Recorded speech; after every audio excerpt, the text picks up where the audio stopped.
What's up everyone? GameDad here, and we are back with a brand new collection series. This one is only 2 parts, and this is part 1 of my current Game Boy Color collection. So, let's dive in and check out what games there are. 720 was released by Midway in 1999, and this actually brings the arcade classic all the way to the Game Boy Color. And although the game definitely, is the same game in spirit, I feel like it's actually a lot harder to control on the actual D-pad of a Game Boy versus being able to use that trackball on the original arcade machine. And I found myself really having a hard time getting the controls down to where I could actually have some fun with the game.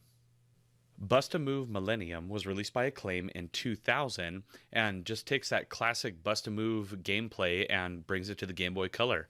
I mean, as you can see here in the footage, it's super basic. The colors and textures and stuff are a little more primitive since they're on the handheld, but you still get that same basic gameplay that you know and love with any kind of Bust-A-Move game. I had a lot of fun being able to play this one. I really enjoyed it. Up next, we have Donkey Kong Country, released by Rare in 2000, and much like the original Donkey Kong Country on the Super Nintendo, this has that same kind of different, like, sprite kind of texture to the different characters and models, but I gotta say, it's pretty cool being able to have a game of this caliber from the Super Nintendo actually in a handheld. Now, it doesn't play as well, obviously, but you still are able to get that same kind of awesome Donkey Kong gameplay that you're used to. Here we have another classic brought back to life, that is Dragon's Lair, released by Capcom in 2001, and this takes the same kind of gameplay that you're used to on other systems from back in the day, old PCs and stuff like that, and it gives you that same kind of action on your Game Boy Color. It's just another one of those amazing titles that they were able to breathe new life into by putting it on a handheld for everyone to enjoy.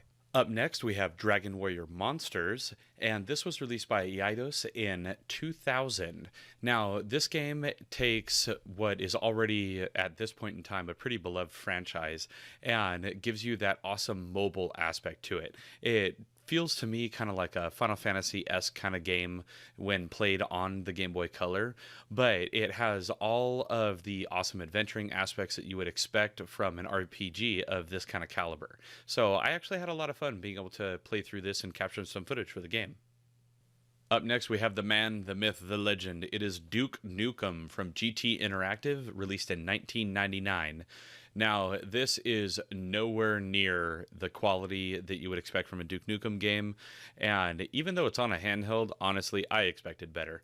I mean, Duke Nukem is all about big, crazy graphics and being able to just go out and blow up aliens, and this game, I just did not get that same feeling from it. It just really wasn't as fun as I would expect a Duke Nukem game to be, which was a real shame because, I mean, I'm sure it was awesome when it came out on handheld. Here we have Earthworm Jim Menace to the Galaxy, released by Crave Entertainment in 1999, and this is a follow-up to the original Earthworm Jim game that they had on the Game Boy. And this game, I mean, graphically, it's okay. It's consistent. The colors are okay. In some spots, it's pretty vibrant and everything. The controls felt a little bit wonky at times, but overall, I mean, I did get the vibe that I was playing an Earthworm Jim game. It wasn't the same as being able to play it on a Genesis, and I actually prefer it a lot more on that console. Up next, we got a classic. That is Frogger, released by Majesco in 1998. And this is just your classic Frogger game. As you can see here, you get across the freeway, you get across the logs, try and fill in all those spots at the end. And they went ahead and added some nice color to it. The game is actually significantly easier than the original Frogger kind of games. But, I mean, it was still fun to be able to jam out for a little bit and pick up and play some Frogger.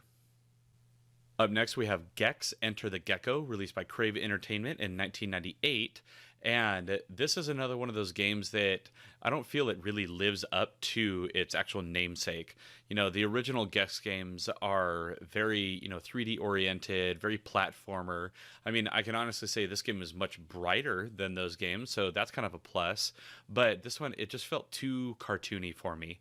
I mean, yeah, of course it's a secret agent Gecko that you're playing as, but I still expected a lot more from even a handheld game like this instead of just a super generic platformer. Up next is Kirby Tilt and Tumble, released by Nintendo in 2001. Now, unfortunately, because of its actual tilt gyro functionality, I was not able to capture the footage for this one because I don't have a Game Boy Color that can actually direct output video. But I can say that this game is really fun, and it's really cool being able to take advantage of that kind of gyro control to move Kirby around the screen and get him to get over different obstacles. So it was a really neat gimmick that they added to this game. Up next is Lego Stunt Rally, released by Lego Media in 2000. And this was another one of those early kind of Lego games before they really started getting a handle on what they wanted to do with their franchise. But this game, it has a very top-down kart racer, like old school arcade machine kind of feel to it. It does actually have kind of a auto assist or something going on whenever you're on the track, and you barely have to try to make the turns, and it'll just help you along the way. So I didn't really like that aspect of it because I felt that it took away some of the challenge of a game of this type. Here is The Lion King, Simba's Mighty Adventure, released by Activision in 2000. And this one, I gotta say, this one was actually a lot of fun. It reminded me of The Lion King on, say, Sega or Super Nintendo.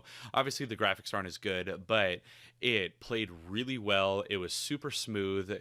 The controls weren't clunky at all. And it was fun to just kind of roam around the jungle playing as Simba and be able to collect a bunch of different objects, face different enemies, things like that, and just have some good old-fashioned platforming fun.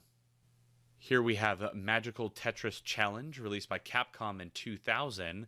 And this game, it's basically just Tetris, and they added a few gimmicky things to it. But, I mean, at the same time, you can't really go wrong with a Tetris game. I mean, Tetris is awesome. That's why it's had so many different variations made, including the newer ones that have come out. So, I mean, yeah, it adds some Disney flair to it, but that's about it. Beyond it being a Tetris game, it's really nothing special.